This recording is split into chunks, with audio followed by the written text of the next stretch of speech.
The sad truth is that women get paid less for having the exact same education, the exact same experience, and completing the exact same work as men. The latest statistics show that on average, women get paid 77 cents to every man's dollar for doing the same work. Women deserve equal pay. First, the reasoning to support the gap is out of date. Second, the process to close the gap is too slow. And third, the gap prevents the same pay for the same work. In the early 1900s, it was common for women to get married, have children and start families, and then stay at home to raise those families. But the roles of women have changed.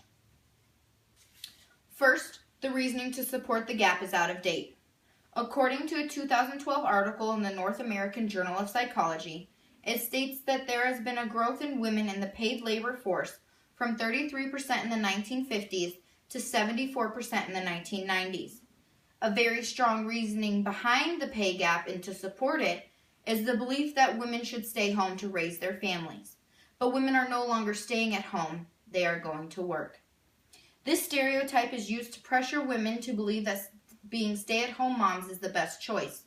But that is it.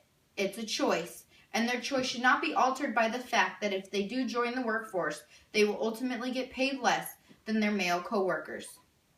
According to the same article, for women, being a parent is negatively associated with employment and the number of hours worked per week, whereas for men, it is generally positive or neutral. Why? Why is it okay for men to be parents and work, but not for women? It's not, and that is why the gender pay gap needs to be eliminated. My first main point proves that the reasoning supporting the pay gap is out of date. Some women aren't married and don't plan to be. Some women aren't parents and don't plan to be. All women, whether they are married, a parent, or neither, deserve the same pay and shouldn't be negatively impacted by the stereotype that women should be at home.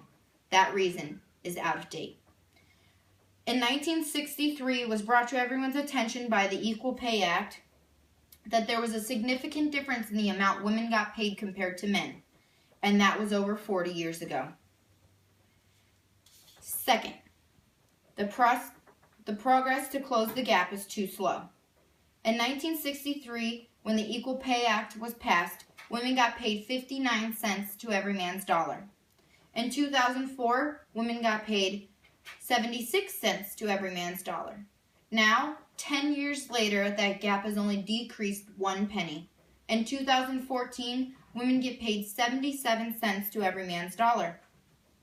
A 2005 article in the Journal of Individual Employment Rights states, while some argue that this is evidence of the progress women are making in the workforce, others point out that at this pace, women will not achieve pay parity with men until 2050. By 2050, I plan to have 20 years experience in the field of my choice, while the entire time being paid less than my male coworkers. President Obama says in his 2014 proclamation, more than half a century after President John F. Kennedy signed the Equal Pay Act, my administration remains devoted to improving our equal pay laws and closing the pay gap between men and women. Now, part of that quote I get stuck on. The over a century ago, or a century after. That's 50 years we have been working to close this pay gap, and there is still so much work to be done. To review my second main point, the progress to close the pay gap is too slow. Closing the gap can't be done by one person, one woman, one administration, or one company. It must be unanimous that everyone is working towards a brighter future with no gender pay gap. Should it matter the gender of the person doing the work, or that the work is being done by someone adequate enough to do it? Third, the gap prevents the same pay for the same work. According to the 2005 article in the Journal of Individual Employment Rights, studies show that in nearly 10 million households, the woman is the sole breadwinner, and that families headed by women too often struggle to pay for rent and mortgage, buy food, pay for increasing heating and utility costs, provide medical care, and save for their child's education. That was 10 million households in 2005. That number has only increased by 2014, while the pay gap has only decreased 1 penny. Barack Obama says it best in his 2014 proclamation. The time has passed for us to recognize that what determines success should not be our gender, but rather our talent and our drive, and the strength of our contributions. If women obtain the same skills as men, they should be paid the same. If women obtain the same talent as men, they should be paid the same. Women should not be told that they are no less than men, but still be treated unequal. In sum, the same work deserves the same pay. We cannot raise girls in a society that is still tainted by a gender pay gap and expect them to see themselves as equal to everyone surrounding them. They deserve better. If we all worked on a moral compass of right and wrong and stuck to the right, the gender pay gap may have never existed. We must get back to standing up for what is right. I will conclude with a quote by President Barack Obama.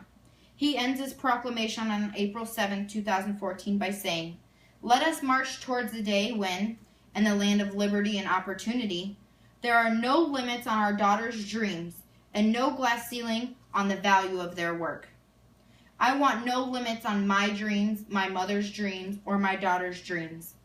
I want there to be no glass ceiling on any woman's value of work because we deserve better.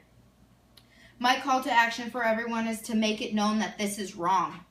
Vote for those who also believe it's wrong and are going to work to change that. And also, be a voice for the women who have come before you, your mothers, grandmothers, and great-grandmothers. And also, be a voice for those who are going to come after you, your daughters, your granddaughters, and your great-granddaughters, because women deserve equal pay. First, the reasoning to support the pay gap is out of date. Second, the progress to close the gap is too slow. And third, the gap prevents the same pay for the same work. And my audience?